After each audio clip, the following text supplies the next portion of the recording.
Այսօր մենք դժգոհում ենք, իսկապես ժողովուրդը հոգեպես ընկճված է այսօր։ Ովքեր ասում են, մեր ժողովրդը իրեն նման չի, ճիշտ են ասում։ Իսկապես, բայց ինչի է առաջացավ այդ վիճակը։ Միայն պատերազմը չէր։ Տեսեք, ուրեմն որպեսի շատ ընթերցումներ ունենան, որպեսի լայքեր հավաքեն, ամենասարսափազդու, ամենատերոր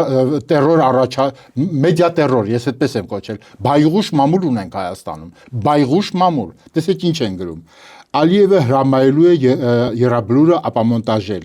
մենք խորտակվում ենք, տիտանիկ ենք դարձել, պատկերացրեք է գյուղացի մարդ, բանը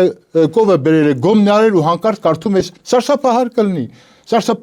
Երևանցիները չպայքարեցին Արցախի համար։ Այդ 5000 զոհը ոնց է այդպիսի բաներ ասում։ Ու լրագրողները սիրով, որտեվ սա ցնցում առաջացնող ինչ-որ մի բան է։ Ոչ թե իրական Հայաստանն է լինելու, այլ Հայաստանի կրճոն։ Ասող անունները չեմ տալիս, որովհետև իմ նպատակը չէ այդ մարդկանց քննադատել, բայց թող լրագրողները հասկանան եւ այդ վայ քաղաքական գործիչները, որ իրենք հեռանան, ինչքան շուտ հեռանան ասպարեզից, այնքան մեր ժողովրդի վիճակը լավ է։ Այսպես խոսել շատ վատ լուր ունեմ, ասում է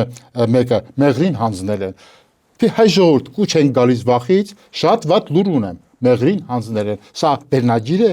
Այո, սա կարող է ցնցում առաջացնել եւ կարող է 100 լայք ավել ստանալ, բայց սա է ձեր նպատակը, ժողովրդին ուղղակի ստորացնել, նվաստացնել։ Էս էիք ուզում դուք։ Արեցիք, ես կարդացի 5 հատված, տեսեք ինչքան թուղթ եմ բերել։ Ես կարող եմ ժամերով օրերով պատմել, թե ինչ սարսափելի հարձակում է գործվում։ Ես կառավարության աշխատանքի շատ դժգոհ եմ, բայց նույնքան եւ ավելի դժգոհ եմ նրանցից, ովքեր իրենց կոչում են հայրենասեր եւ ժողովրդիս այսօրը գցեցին։ Մարդ չի ուզում ապրել Հայաստանում,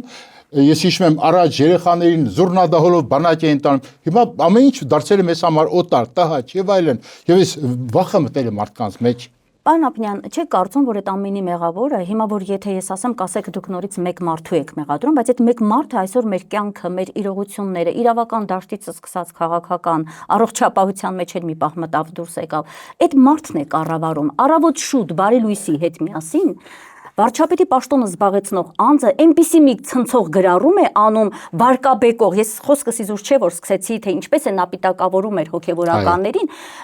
եթե ես հիմա ինձ թույլ տամ, որպես լրագրող այս պահին իր խոսքերը հրապարակեմ, ասելու են լրագրող ինչու դա արեցի։ Դա ես դա չեմ անելու, երբեք չեմ անելու։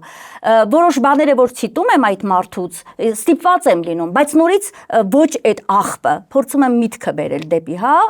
դեպի եթեր, ասած վտանգավոր միտքը։ Ինչ անենք մենք լրագրողներս, երբ երկիրը ձեռքից գնում է։ Եվ այդ բարղուշ ասեցիք, ինչ է բառը բայղուշի դերում հայտնվել է երկրի ղեկավարը իր ԿՊ-ական անդամներով։ Ոնց անենք, ասեք օրինակ ես հիմա գլխավոր խմբագիր եմ, ինչ անեմ, երբ որ նա ամենավատ եթերն է ունենում, ոնց հասցնեմ դա ինֆորմացիան իմ ժողովրդին, որ ժողովուրդ տեսեք ինչ է կատարվում, եւ դիմացը 2026-ն է, սթափվեք եւ ճիշտ ընտրություն արեք։ Դա պետք է ես հասցնեմ ինչ որ կերպ։ Շատ կուզենամ ձեր խորհուրդը իմանալ։ Շատ համաձայն եմ, ուժերը պիտի միավորվեն։